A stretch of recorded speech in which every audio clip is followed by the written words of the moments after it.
Hi friends, welcome to my channel. Saranya, ఆనంద ఇద్దరూ కూడా భోగి మంటలకి ఏర్పాట్లు చేసి ఇక అందరినీ పిలవడానికని వెళ్తారు. ఆనంద కాంచన ఇద్దరు కలిసి శరణ్య వేసుకుపోయే సాలువాకి ఒక లిక్విడ్ని అయితే రాస్తూ ఉంటారు.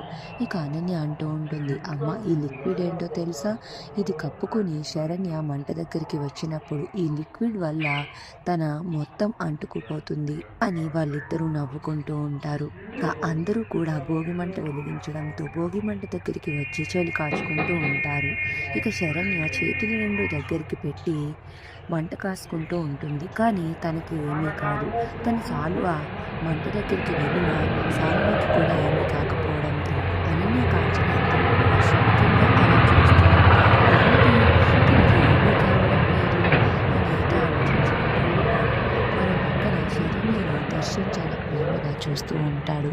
ఇక అప్పుడే అదే రంగు సాలువా కప్పుకొని లీలావతి అయితే వచ్చి మంట కాసుకుంటూ ఉంటుంది.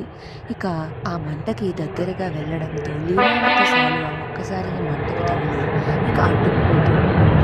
ఇక వెంటనే అత్తగారు అని గట్టిగా అరుస్తూ అనన్య అక్క అక్క అని ఆనంద అందరూ కూడా తెగ టెన్షన్ పడిపోతూ లీలావతి దగ్గరికి వెళ్తూ ఉంటారు.